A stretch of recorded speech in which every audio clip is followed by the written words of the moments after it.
BNP জামায়াতের ঐক্যে ফাটল ধরাতে তৎপর আওয়ামী লীগ। বিএনপি জামায়াতের ঐক্যে ফাটল ধরানোর জন্য তৎপর হয়ে উঠেছে ক্ষমতাচ্যুত আওয়ামী লীগ। ক্ষমতায় থাকতে মাঠের প্রধান বিরোধী দল বিএনপিকে পাত্তা না দিয়ে উল্টো দলটির চেয়ারপারসন বেগম খালেদা জিয়া, ভারপ্রাপ্ত চেয়ারম্যান তারেক রহমান সহ শীর্ষ নেতাদের নিয়ে হাসি ঠাট্টায় মশগুল থাকত আওয়ামী লীগ। গত ৫ আগস্ট ছাত্র জনতার গণ অভ্যুত্থানে সেই আওয়ামী লীগ নেতৃত্বাধীন শুরা সরকারের ভয়াবহ পতনের পর দলটির অবস্থান যখন শূন্যতে নেমে এসেছে, ঠিক তখনই বিএনপির সাথে তার রাজনৈতিক ঘনিষ্ঠ মিত্র ও দুঃসময়ের সহযোগী জামায়াতের মধ্যে কিভাবে ফাটল ধরানো যায় সেই ছক কষছে আওয়ামী লীগ।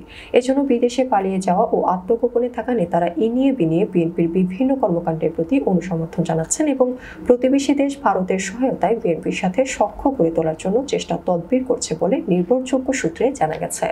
বিএনপি জামায়াতের আদর্শিক অবস্থান দুই মেরুতে হলেও ১৯৯৯ সালে ৪ দলীয় জোট করে ২০০১ সালে অনুষ্ঠিত অষ্টম জাতীয় সংসদ নির্বাচনে নিরঙ্কুশ জয়লাভের মাধ্যমে তারা সরকার গঠন করে। এরপর ১/১১ থেকে শুরু করে গত ৫ আগস্টের আগ পর্যন্ত সরকার বিরোধী আন্দোলনে কাঁধে কাঁধ মিলিয়ে বিএনপি জামায়াত ঐক্যবদ্ধভাবে রাজপথে সক্রিয় ভূমিকা রেখেছে।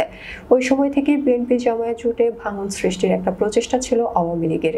ওই সময় সফল না হলেও গত ৫ আগস্ট ছাত্র জনতার গণ অভ্যুত্থানের মাধ্যমে আওয়ামী লীগ সরকারের নজিরবিহীন পতনের পর থেকে সেই ভাঙনের ষড়যন্ত্র আবারও শুরু করেছে বলে নির্ভরযোগ্য রাজনৈতিক সূত্রে জানা গেছে।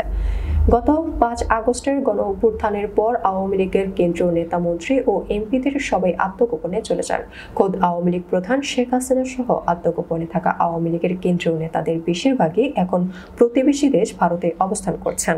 সরকার গঠনের পর থেকে বিএনপি নির্বাচনী রোডম্যাপ ঘোষণা নিয়ে চাপ তৈরি করছে। আওয়ামী লীগ এবং সহযোগী সংগঠনের বিভিন্ন পর্যায়ের কয়েকজন নেতার সাথে আলাপকালে জানান, পরিস্থিতির পরিবর্তন না হলে এবং বিএনপির অনুসমর্থন পাওয়া না গেলে বর্তমান রাজনৈতিক পরিস্থিতিতে এই দেশে আওয়ামী লীগের রাজনীতিতে সক্রিয় হওয়ার পথ সহসাই খুলছে না।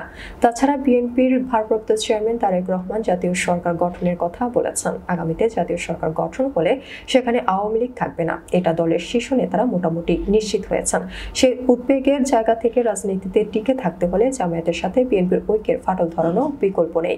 এ প্রসঙ্গে বিশিষ্ট রাজনীতি বিশ্লেষক ডক্টর আব্দুল লতিফ মাসুম বলেন, বিগত দিনে নির্বাচন, সরকার বিরোধী আন্দোলন সহ গণতন্ত্র পুনরুদ্ধারের জন্য বিএনপি জামায়াত ঐক্যবদ্ধভাবে কাজ করেছে, কিন্তু দুটি দলের আদর্শ তো ভিন্ন, এটা বুঝতে হবে। তাদের মধ্যে কিছু সমস্যা পরিলক্ষিত হচ্ছে, এটা ঠিক। পথে চলায় দ্বিমত থাকবে, এটাও স্বাভাবিক, কিন্তু আওয়ামী লীগের মতো স্বৈরাচারী দলের পুনর্বাসনের জন্য কেউ কাজ করবে, এটা মোটেও ঠিক নয়। এ বিষয়ে সকলকে সতর্ক থাকতে হবে।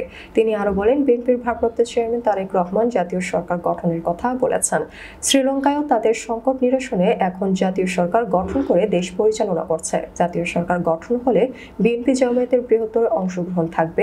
জাতীয় সরকার গঠনের মাধ্যমে দেশ পরিচালিত হলে তখন আর এই সমস্যা থাকবে না। এদেশে যাতে আওয়ামী লীগ কোনোভাবেই পুনর্বাসন না হয়, সেজন্য বিএনপি জামায়াতকে ঐক্যবদ্ধভাবে কাজ করতে হবে।